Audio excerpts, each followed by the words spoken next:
anunciar con firmeza y amor a los hombres de nuestro tiempo el Evangelio de la vida, el equipo NSE desde Argentina presenta Solo el amor crea.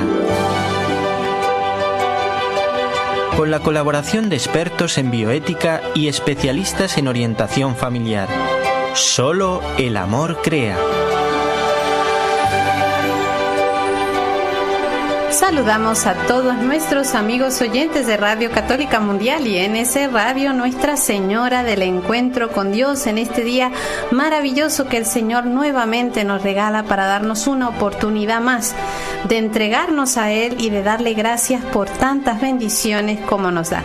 Saludamos también a nuestro operador técnico desde Alabama, Jorge Graña, quien fielmente nos conecta a todos ustedes a través de estas líneas maravillosas de las redes de comunicación, y también saludamos a nuestra operadora técnica local en Buenos Aires, la hermana Ofelia Mesa. Desde la locución les saluda quien les habla, la hermana Omaris Ayala del equipo NSE desde Argentina.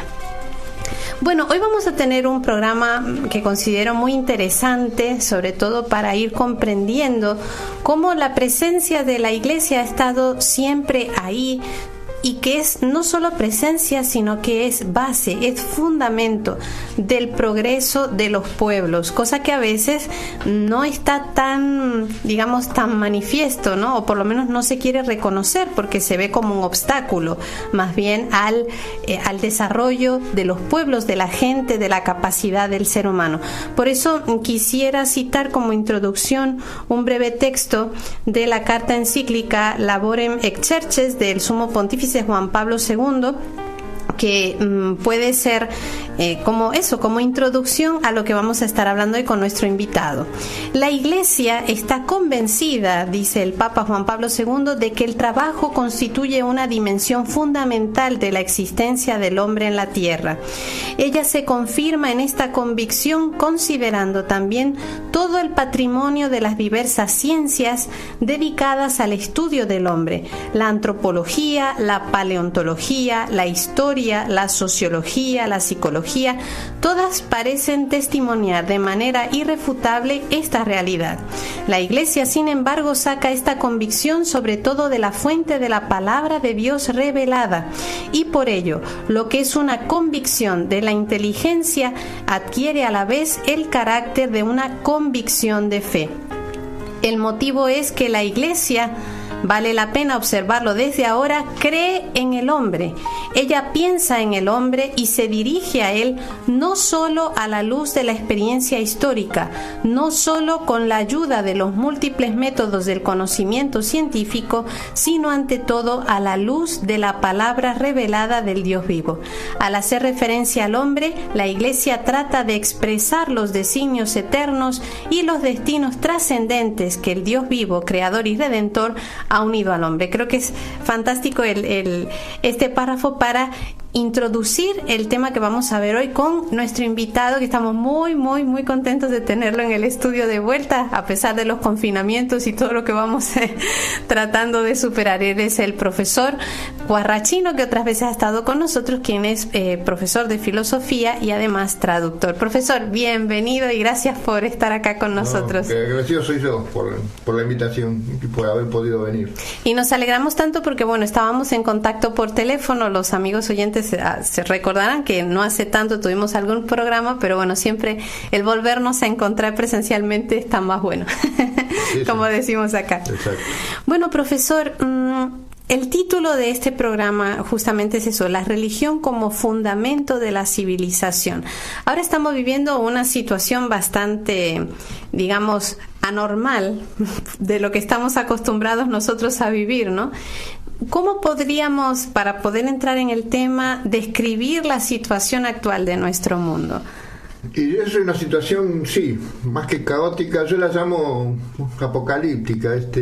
Es esta visión que está en el libro justamente del Apocalipsis, creo que es en el capítulo 12. Está la imagen, dice el texto, de la mujer vestida de sol, que la serpiente quiere morderle el talón y viene un águila que la lleva a la mujer y le dice la lleva al desierto por 1200 días.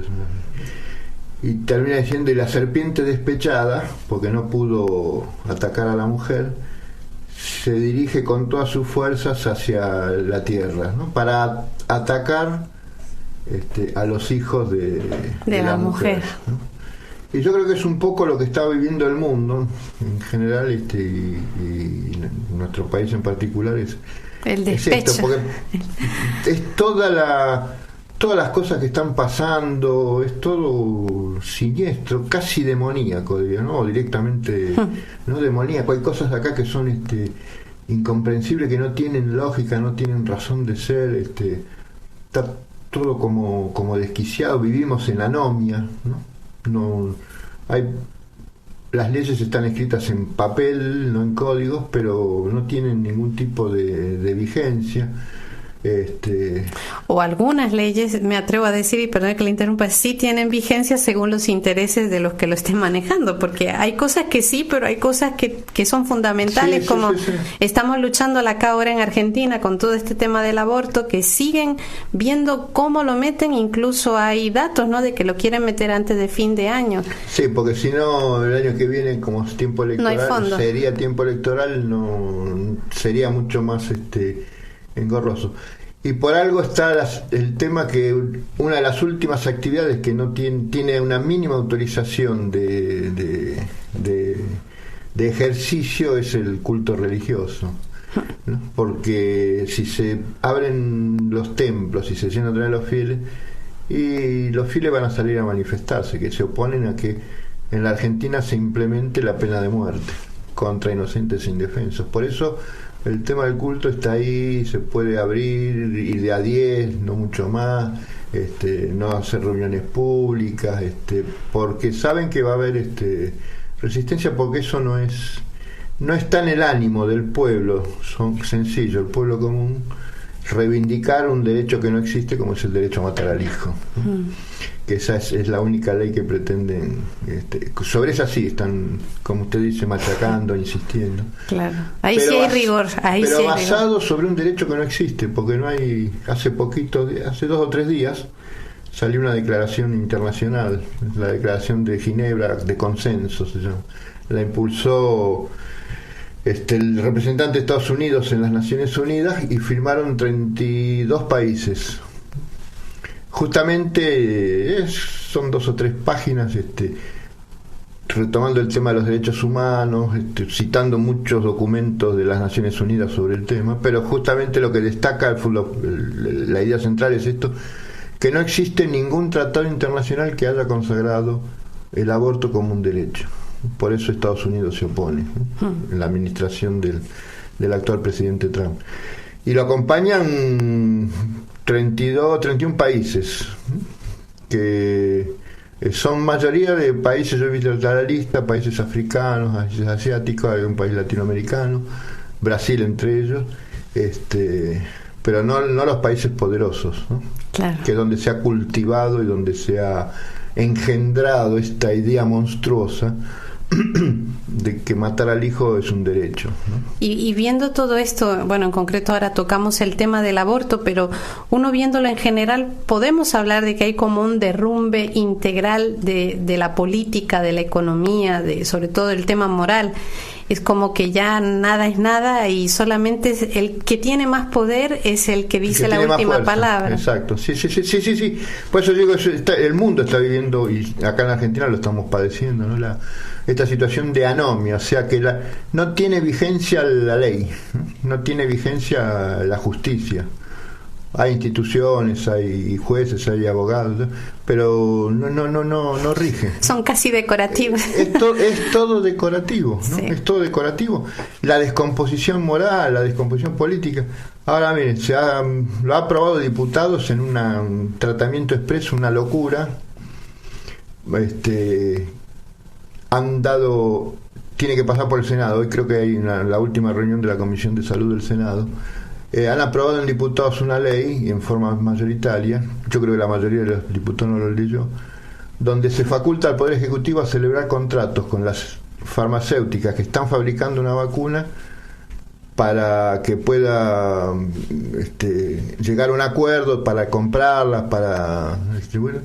Una vacuna que todavía no existe, que no se sabe de qué está compuesta, pero tiene dos cláusulas que son terribles. Una es que el Estado argentino renuncia a la inmunidad soberana, o sea, si el Estado por algún motivo quiere reclamar a los fabricantes de estas vacunas y quiere hacer un juicio, tiene que ir al país donde está la sede central de las fabricantes, que es Inglaterra, Londres, en Nueva York o China. O sea, que le da inmunidad a los fabricantes de las vacunas. Para que si hay un reclamo judicial se haga en los países donde ellos residen, las casas matrices, no en la Argentina. Y además, y lo otro que le da es inmunidad jurídica. O sea, el Estado se hace cargo de cualquier perjuicio que la vacuna pueda provocar en aquellos con los cuales se aplica. Porque esto, además, no estamos ante una vacuna que va a curar un virus, porque el virus todavía no está ahí.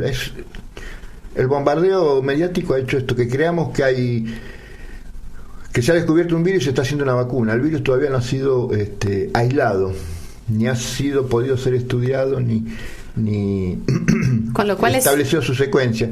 Y la vacuna que se está hablando supone que el virus se instala cuando infecta en el aparato respiratorio, cuando en realidad supone. Pero el dispositivo que se está inventando, que mal se llama vacuna porque no tiene nada que ver con el virus, sino que es un dispositivo que está creando una reacción en el cuerpo mediante la producción de una enzima y que se sitúa en el aparato reproductor masculino, fundamentalmente. No, y es curioso porque si bien aquí en Argentina en concreto se habla de eso, de que va a ser obligatoria la vacuna, que si no puedes trabajar, si no te pones la vacuna, si no puedes viajar, si no te pones la vacuna. Sin embargo, en las noticias internacionales se oye de que todavía no hay vacuna. Entonces, ¿qué vacuna es la que nos van a poner si a nivel mundial todavía no se ha descubierto? No, es eso. Para pensar.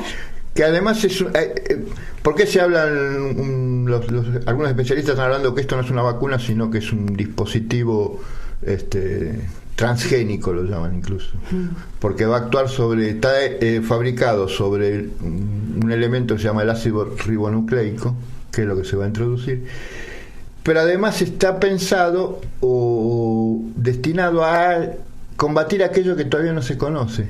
En general las vacunas llevan un proceso de 4, 5, algunas hasta 10 años de consolidación, claro, porque hay que hacer experimentos, porque hay reacciones.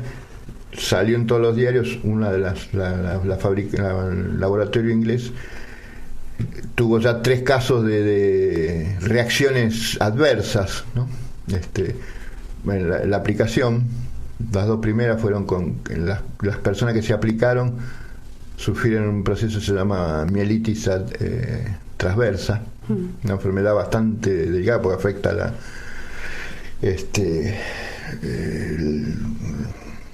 columna vertebral. Y ahora va a aparecer un tercero en Brasil, un médico que que también se inyectó la vacuna como voluntariamente y tuvo también una reacción bastante complicada. En general las vacunas llevan justamente sobre este proceso y además se experimenta ¿por qué se hace sobre animales? Porque de esa experimentación después se obtienen cepas que se aplican al ser humano y la cepa del animal no se fusiona con el código genético humano. Acá lo que se está trabajando es con enzimas o productos que tienen origen humano y que van a hacer lo estoy resumiendo brutalmente, ¿no? Van a hacer una invasión o una mezcla de código genético de donde se extrae la cepa sobre el receptor, ¿no? Por eso se necesita tiempo. Pero por eso también es importante hablar estos temas, porque a veces ha sido tal, me atrevo a decir, el bombardeo mediático que hemos recibido, que ya a la primera que sale ya uno reacciona sin pensar. Por ejemplo, dicen vacuna, por fin vamos a tener vacuna, pero vamos a ver, ¿pero vacuna de qué?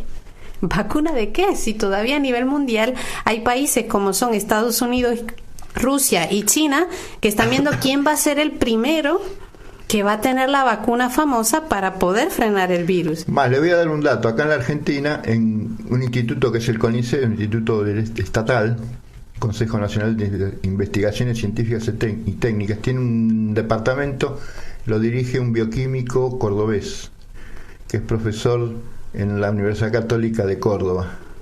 Ellos ya han fabricado, en base a lo que es la familia del coronavirus, bueno, han estudiado, han fabricado una vacuna que como se inyecta vía oral y que no necesita cadena de frío para ser transportada.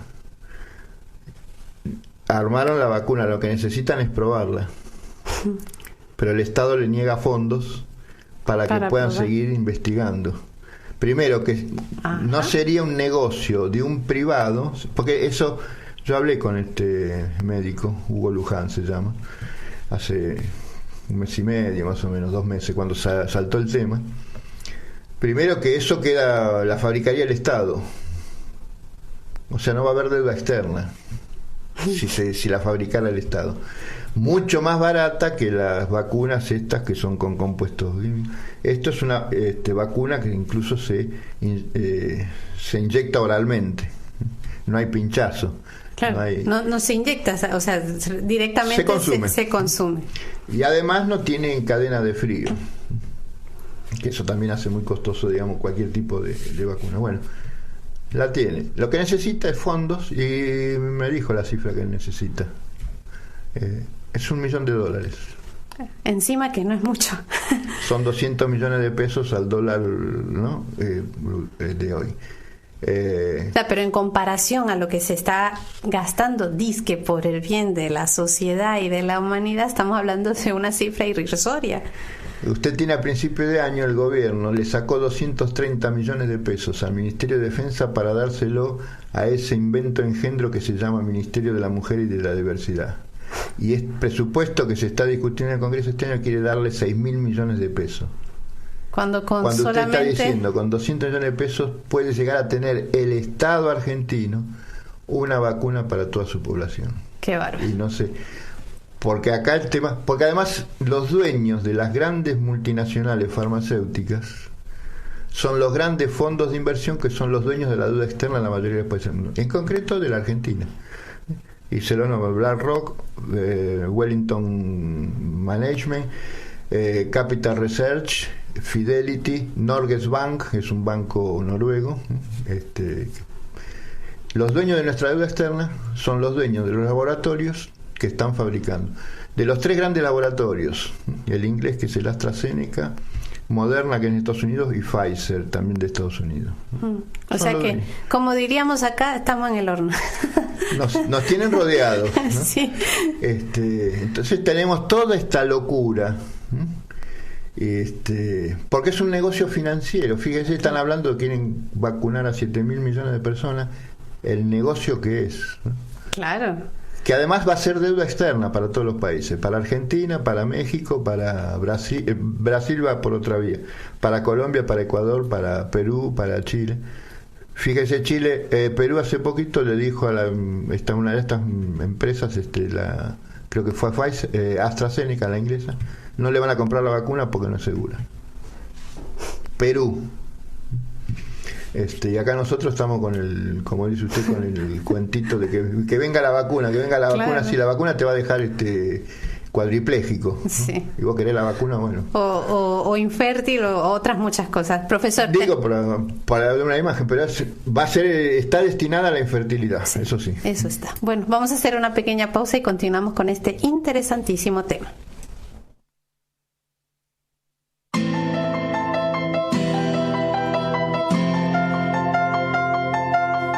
Estás escuchando Solo el Amor Crea, un programa del equipo NSE, Nuestra Señora del Encuentro con Dios, desde Buenos Aires, Argentina, para Radio Católica Mundial.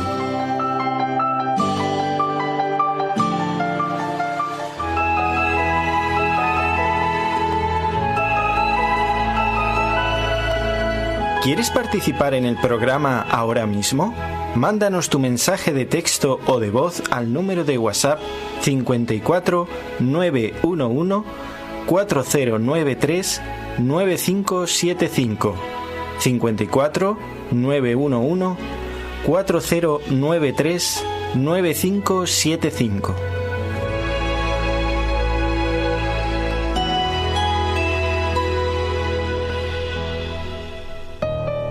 Continuamos, queridos amigos oyentes, en nuestro espacio de Solo el Amor Crea, hoy compartiendo con el profesor José Arturo Cuarrachino, quien es filósofo y traductor, y que estamos analizando toda esta situación actual que estamos viviendo, que, como él decía al inicio del programa, uno bien podría catalogar como tiempos apocalípticos, ¿no? Esa escena del Apocalipsis donde está la mujer huyendo de la persecución de la serpiente que está a punto de dar a luz, que grita con dolores de parto, y esa serpiente queriendo abalanzarse sobre el hijo de sus entrañas. Ella es removida al desierto por un águila, y justamente la serpiente despechada atenta contra todo su linaje. Dentro de esa visión tremenda, ¿no? Ese derrumbe que estamos viviendo a nivel tanto económico, político, social y moral, siempre está, esa es la esperanza, ¿no? La figura de esa mujer que a fin de cuentas vencerá de una manera u otra al demonio, que es lo que por eso pedimos, que el triunfo del Inmaculado Corazón de María, que vendrá, no cabe duda. Entonces estuvimos analizando así un poco, disertando sobre la situación actual con el profesor, y cómo en medio de todo esto es importante estar bien informados y documentados, porque si no, diciéndolo de una manera más casera, nos venden gato por liebre. Es importante por eso hablarlo y reflexionar juntos sobre toda esta temática.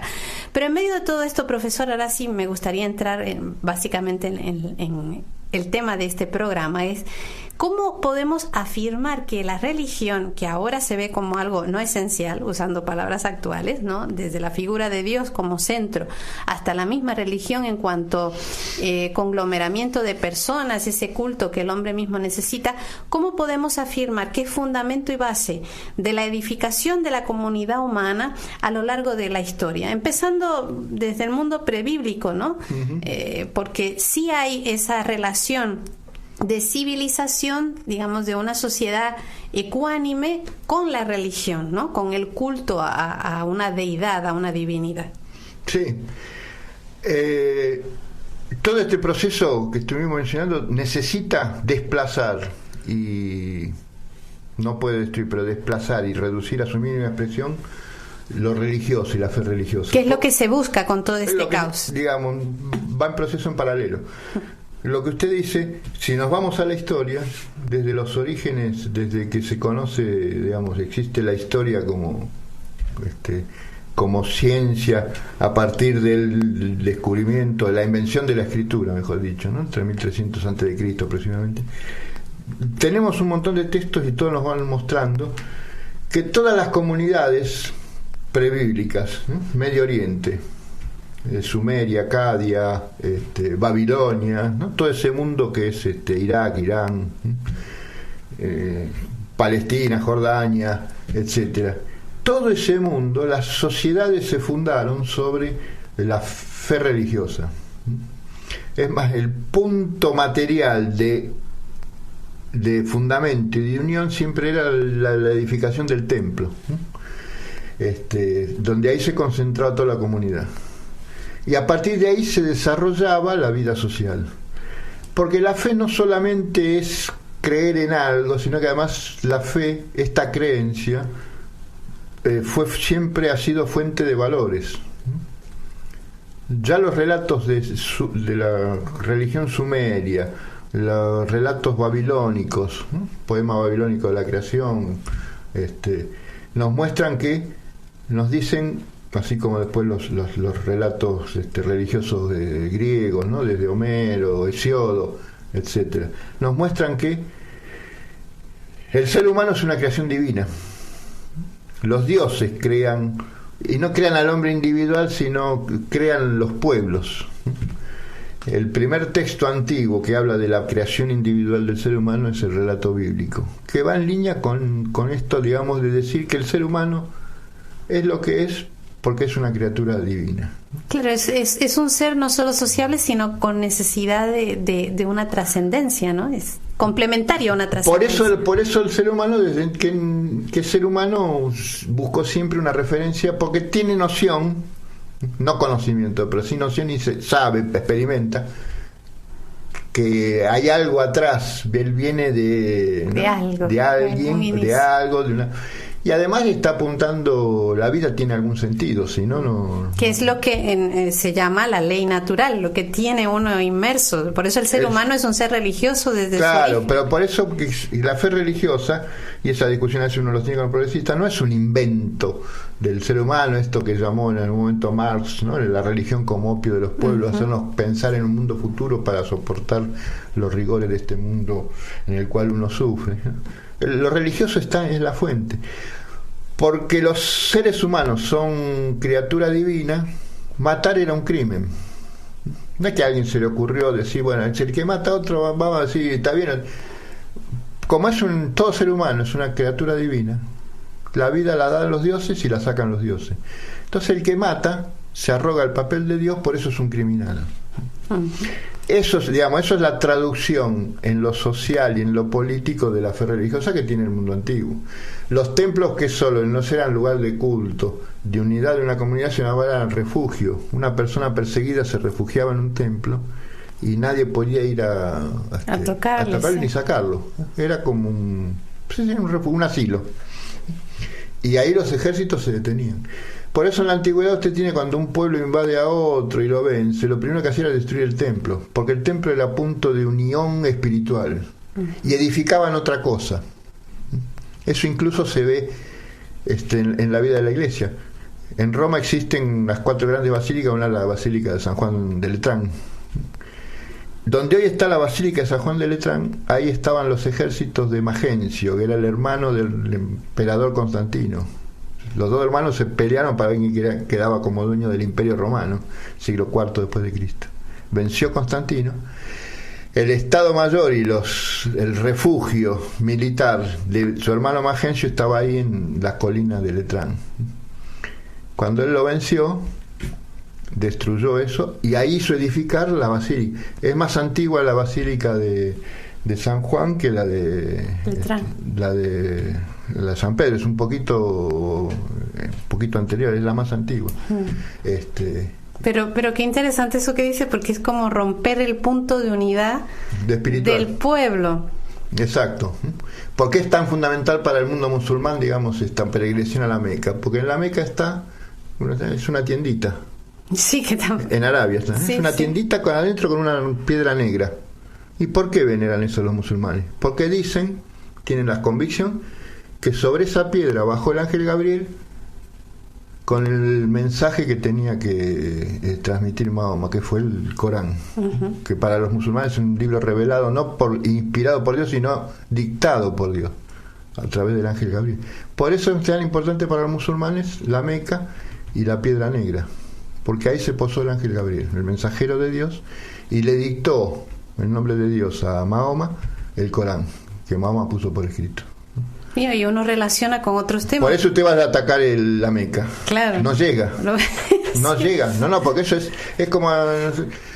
Yo discutía con algún curita progresista en su momento, no, porque el Papa tendría que dejar San Pedro y venirse a Brasil y poner la iglesia en Brasil, la sede central en Brasil. Pero vos sabés por qué la iglesia está en el Vaticano y por qué el Papa vive en el Vaticano. Porque ahí en el Vaticano, en esa zona, en esa colina, estaba el circo de Nerón. Y ahí en el circo de Nerón fue ejecutado San Pedro. Y siempre estuvo la convicción, se sabía, que estaba enterrado ahí, donde estaban los restos. Los restos de San Pedro se encontraron en una hornita en el año, creo que fue 47 o 52, no me acuerdo bien. Se encontró una urna abajo en el Vaticano, en la basílica. Se encontró una urnita con una leyenda que dice Petrus. Y los estudios remontan al siglo I después de Cristo. Entonces se tuvo la certeza. Todo coincide, los estudios. Y ahí se hizo, abajo del altar mayor de San Pedro, está abajo, justo abajo, una capillita, y ahí está puesto se ha depositado ahí, está en una urna, yo la pude ver en su momento, con un altarcito con la urna de San Pedro, y delante hay un altar donde a veces se celebra misa. Sí, que es ahí es como el centro de toda porque la cristiandad. Ahí, claro, entonces el Vaticano es importante, no porque estaba en una colina, porque se edificó así, es importante porque ahí está. Por eso se levantó Constantino a hacer erigir la Basílica de San Pedro en esa zona, porque ahí se sabía que estaba enterrado San Pedro. Y porque es importante, porque es el que, digamos, al que Cristo puso piedra, como cabeza y piedra de la iglesia, ¿no? Por eso son importantes estos lugares. Entonces decirle al Papa, como decía uno de estos del teólogo de la aviación, tendría que venirse a Brasil y decir, ¿qué tiene que ver? Si el origen está ahí. Es como renegar del origen palestino de Jesús, el origen judío de Jesús. Eso es justamente debilitar, eso es justamente romper. Entonces por eso digo esto, pero esto en todas las religiones era así. Lo original del cristianismo fue que dijo algo que las religiones no decían en general, ninguna, que es que Dios se hace hombre. Y que Dios se hizo hombre. Por eso, pero eso, digamos, San Juan Pablo II, creo que es en el umbral de la esperanza lo destaca, que es el escándalo. Decir que Dios se hace hombre, como dice San Pablo en la epístola a los Filipenses, Dios se aniquiló, dice San Pablo en esa carta, capítulo 2. Dios se aniquiló, se hizo nada, se anonadó, porque es Dios que se hace hombre. Y después se humilló en la muerte en cruz. Pero esta aniquilación de Dios, por eso el judío y el musulmán no pueden entender la fe cristiana a fondo en esto, porque Dios no se puede hacer hombre porque se destruye. Se anonadó, dice San Pablo. Claro. Está el misterio de que en este anonadamiento Dios sigue siendo Dios. Claro, no se destruye. Sigue siendo Dios, ¿no? Está la unidad del Espíritu Santo que mantiene esa unidad, a pesar de que Dios se aniquila, sigue siendo Dios, unido por el Espíritu Santo, ¿no? Eso es lo que produce, digamos, la revolución del cristianismo. No es que Dios bajó como Dios, se hizo hombre, se hizo nada, se hizo niño, se hizo embrión. Como dice una frase en un libro el entonces cardenal Ratzinger, se hizo lo más impotente de todo, y después vivió como vive cualquier ser humano su infancia, su niñez, ¿no? En dependencia. ¿Sí? Esto es pero no es que la religión vino a imponer cosas que el mundo haga, justamente al revés. Lo que hizo el cristianismo fue darle plenitud a eso. Por eso el cristianismo en los primeros años se expandió en las clases pobres y en las clases ricas. Cuando San Pablo llega a Roma en el año 52, 53, ya había cristianos. San Pablo empieza la evangelización en lo que hoy es Macedonia, ¿no? Claro, la gentilidad de ese tiempo. El apóstol de los gentiles que llega porque los judíos no le daban bolilla, entonces se tiene que y va a lo que se llamaban los gentiles, o sea, los no judíos, y empieza por Tesalónica, y después se va a Corinto, va a Atenas, y después va a Roma. Pero cuando llega a Roma ya hay cristianos, o sea que él no evangelizó, él evangelizó Grecia, o Macedonia, lo que es Grecia, Macedonia, pero Roma ya estaba evangelizada. Y después Roma llega a España. Justamente en esas concentraciones, ahí vemos la organización de esas comunidades a partir de la fe. Que además se asimila, el cristianismo hizo algo que es lo destacó Pablo VI en la Evangelii Nunciandi, la exhortación apostólica, y en la encíclica Fe y Razón, Juan Pablo II lo destaca también, es la fusión que hace el cristianismo con las culturas. En Roma hay una iglesia que es la iglesia de todos los santos, que antiguamente era el Panteón de Agripa, que está en la foto, se ve. La iglesia conservó ese frente, porque ese templo fue destruido cuando viene la invasión bárbara. Pero después con el tiempo la iglesia reconstruyó, y hay que verlo porque está el frente, que es el frente pagano romano del templo de Agripa, e inmediatamente a la parte de atrás está la edificación cristiana. Como eso era el panteón romano, o sea, donde se hacía el culto a todos los dioses de Roma, la iglesia después a esa construcción la cristianizó y le puso, esa es la iglesia de todos los santos, o sea, lo que era de todos los santos. O sea, la iglesia, el cristianismo no destruyó las culturas, se fusionó con ellas. tomó de ellas. Las civilizó. Bueno, pero esto está interesantísimo y justo sobre esta civilización vamos a seguir hablando, pero tenemos que hacer una pausa. No se vayan, que esto continúa. ¿Quieres escribirnos ahora mismo? Puedes hacerlo al correo nsargentina@nsradio.com.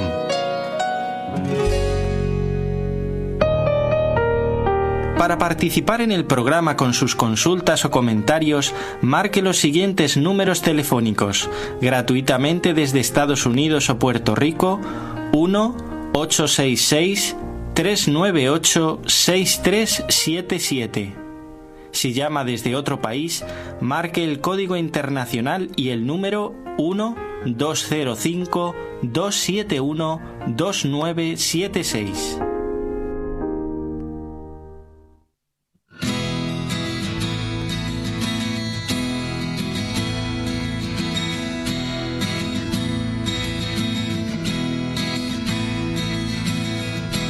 En la oscuridad portaré tu llama, la repartiré en todo lugar.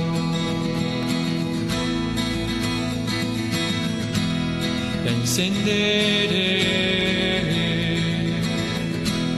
en cada alma,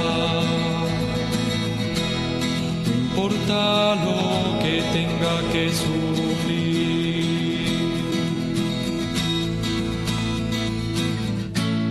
A la sombra de tu cruz, oh Señor, fuego consumidor, ardiente luz, destinaré mi vida a tu gloria.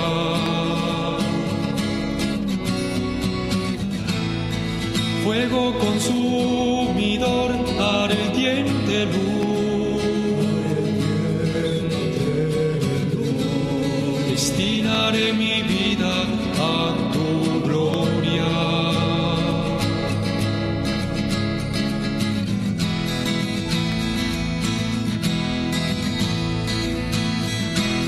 En tus machacados quiero sembrar tu presencia, seguiré divulgando tu destello,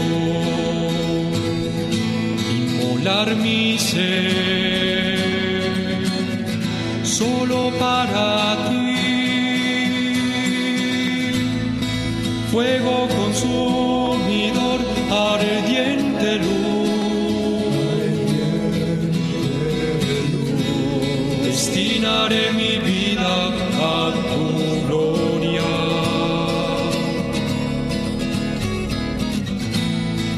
Fuego consumidor, ardiente luz,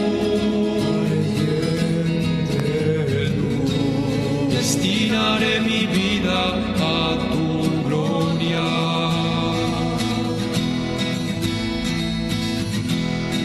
Mi ambición, expandir tu bondad irradiante. Donde haya dolor, ahí estaré yo. Me daré al pobre para no quedar pobre. Me daré al solo para no quedar solo. Viviré vuelto al necesitado.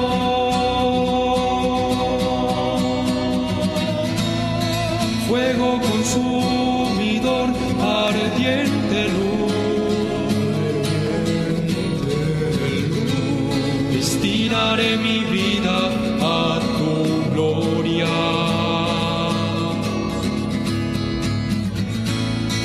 Fuego consumidor, ardiente luz, destinaré mi vida a tu gloria. Y que toda la tierra quede llena de tu gloria. y así ser lumen de corazón.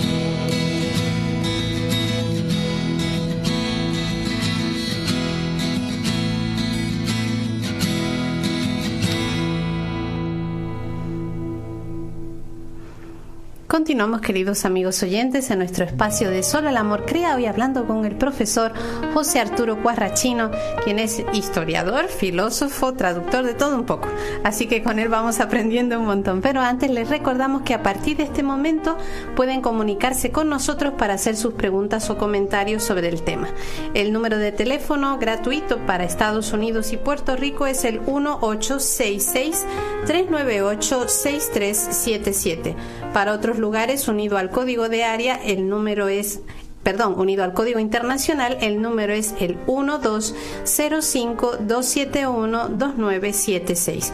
Y para cualquier lugar del mundo desde el cual quieran comunicarse con nosotros a través del WhatsApp, el número es el 54 911 4093 9575, 54 911 4093 9575.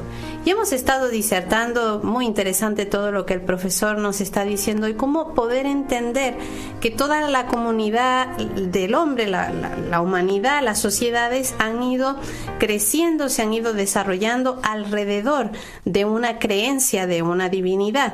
Incluso los que no son católicos, nosotros sí sabemos que lo último que nos dijo el profesor, ¿no?, que San Pedro, la Basílica de San Pedro está justamente ahí edificada sobre los restos de San Pedro, y a raíz de eso fue creciendo toda la cristiandad, tuvo como su centro, ¿no? Así lo tienen los musulmanes y otras creencias.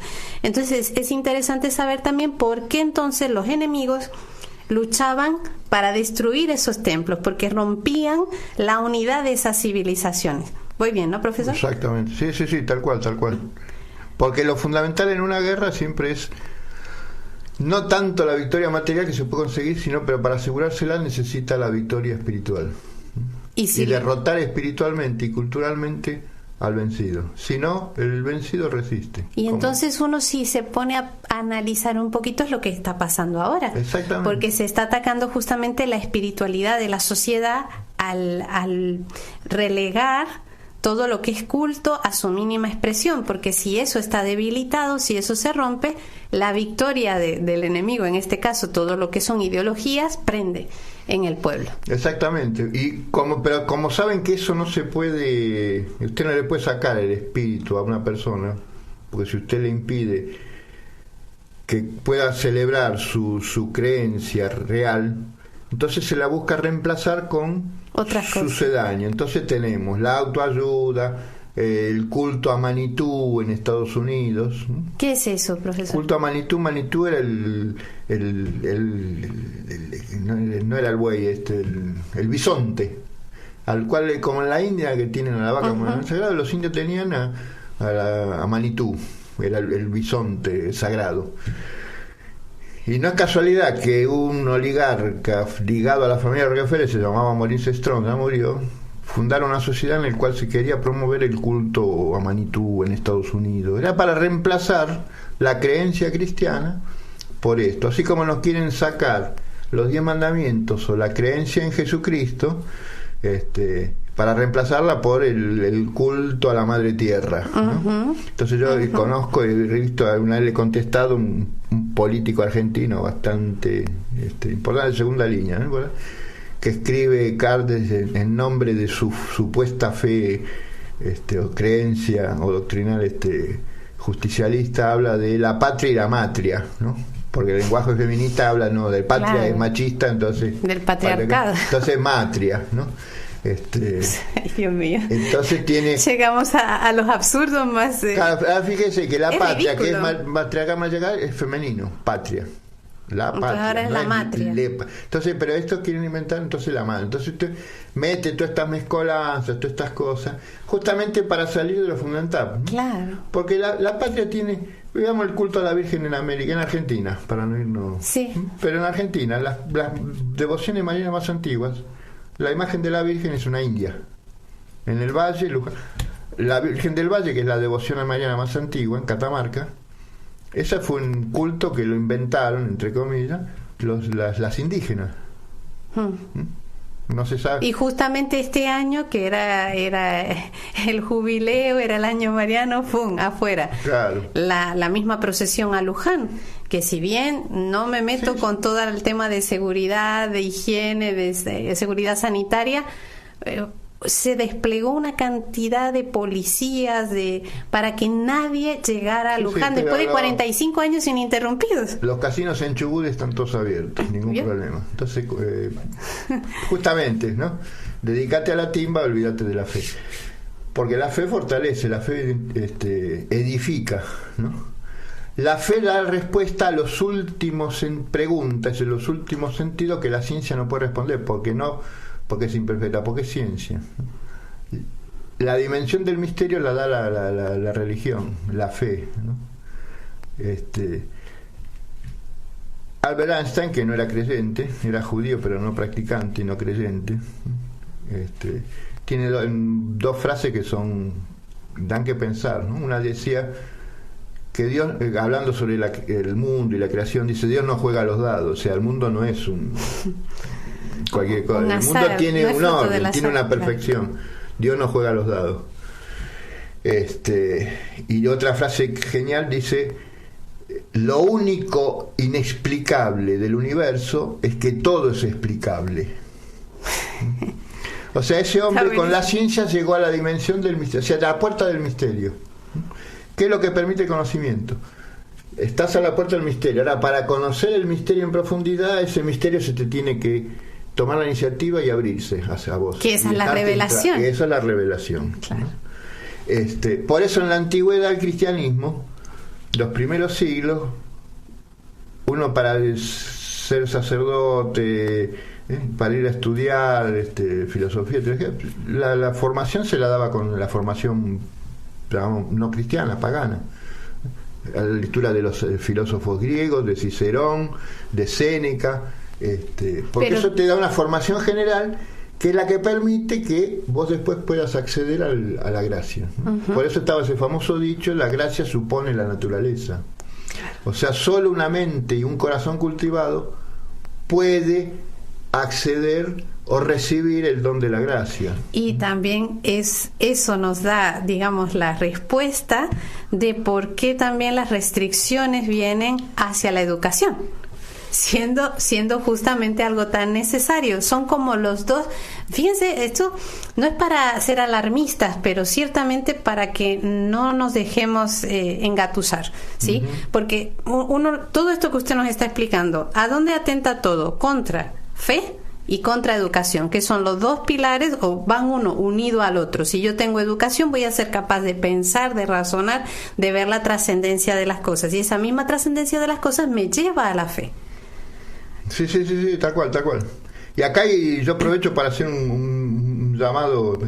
Hay que cuidar a los hijos, porque vienen por los hijos. Todo esto no viene a afectar tanto a los que creemos, los que ya tenemos nuestras convicciones, no nos van a cambiar.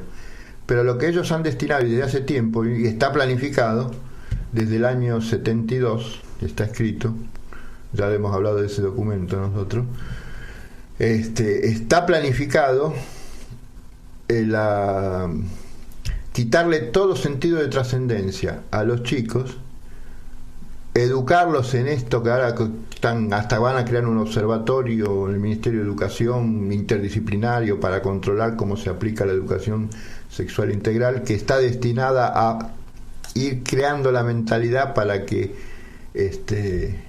chicos y chicas después, cuando vayan creciendo, se dediquen a no procrear, no a crear ni a trascenderse a sí mismo a través de los hijos, sino a vivir para sí mismo y buscar todas las formas posibles de no procrear. Y además, ya de chiquitos, confundirlos, ¿no?, en su sexualidad. Claro. No, es tremendo. Es demoníaco. Yo me atrevo a decir que, así como decía Einstein de que Dios no juega los dados, estos que están manejando el mundo tampoco. Es decir, los males que estamos pasando tampoco son al azar. También están planificados al detalle. Y no dejan ninguna vía. no quieren que se les escape nada. Siempre se les escapa, ¿no? Sí, obvio. Porque el espíritu es superior. Entonces le aparece un loco, como hay en Estados Unidos, ¿no? Que habla, fíjense, en Estados Unidos se está jugando el destino. ¿Sobre qué están discutiendo las dos candidaturas, republicana y demócrata? Uno dice defendemos la vida, y el otro dice no, tanto Joe Biden como Kamala Harris, hasta el último minuto antes de nacer se puede eliminar un chico, y eso tiene que ser legal. Se está jugando ese destino. Y el otro día en un mitin el actual presidente Donald Trump, cuando me dicen que yo soy importante, que se dice no, yo no soy importante. Sí, usted es el presidente de la nación más poderosa, el jefe es importante, señor, se ríe, Jesucristo es importante. Eso es lo que se está jugando en Estados Unidos y en el mundo. Sí. Y eso es lo que, pero eso no lo pueden controlar. Le apareció este loco que no viene de la Iglesia Católica. Él viene de una iglesia presbiteriana y no es practicante. Encima. Y es un millonario, ¿sí? Pero vio algo y la gente que se ve que lo rodea, hay una fuerza ahí social que le dice, paremos esta locura, ¿no? Porque no nos olvidemos que Estados Unidos, antes de ser el actual Estados Unidos, ahí fue evangelizada por España. La Inglaterra, que llega a Estados Unidos en el siglo XVII, 1600 y pico, en un famoso barco que se llamó Mayflower, son disidentes ingleses que escapan de la persecución anglicana. De ahí después nacen los Quakers en Estados Unidos. Pero España llega antes. España evangelizó todo California, evangelizó Texas, evangelizó incluso la costa este.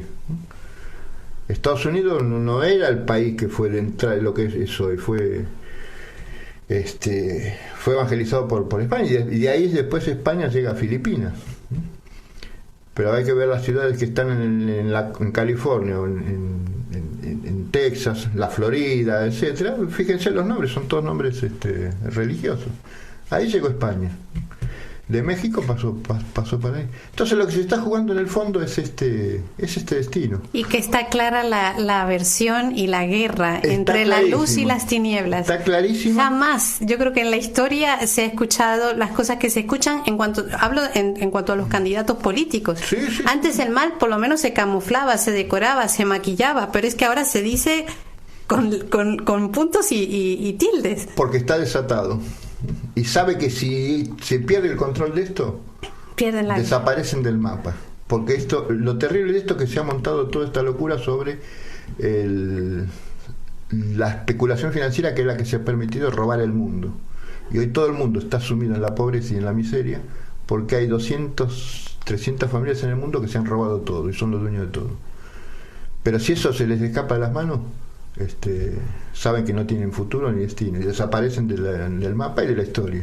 Pero en medio de todo eso, profesor, siempre hay que saber, lo digo para que no quede así como un tinte negativo, que la victoria es de nuestro Dios y el Rey de la historia y de todo el mundo es Dios, que se le dará un tiempo, como está justamente escrito en la palabra de Dios en el Apocalipsis, pero al final el que vence es Cristo, ¿no? Eso para que nos afiancemos más en la fe y para que sepamos, reconocemos que son tiempos muy difíciles y con más razón necesariamente tenemos que arraigarnos en nuestra fe, en todo lo que nos ha enseñado el magisterio en los 2000 años de historia, no solamente ahora al final, sino en los 2000 años de historia, y en la vida de los santos que también han pasado situaciones difíciles como la que estamos pasando nosotros. Así que no estamos solos, pero no podemos quedarnos indiferentes a lo que está pasando. Profesor, gracias. No, gracias a usted. Y lo tengo que volver a invitar porque esto no quedamos ni por la mitad de este programa.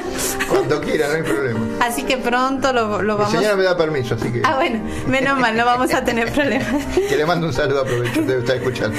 Sí, pues claro que sí. Así que bueno, queridos amigos oyentes, hoy llegamos hasta aquí. Los espero, si Dios quiere, la próxima semana. Creo que hay cambio de horario en Estados Unidos, así que atentos a la hora. Aquí los de Argentina tenemos una hora más, así que el programa saldrá a las 12. A todos, que Dios los bendiga y hasta la próxima.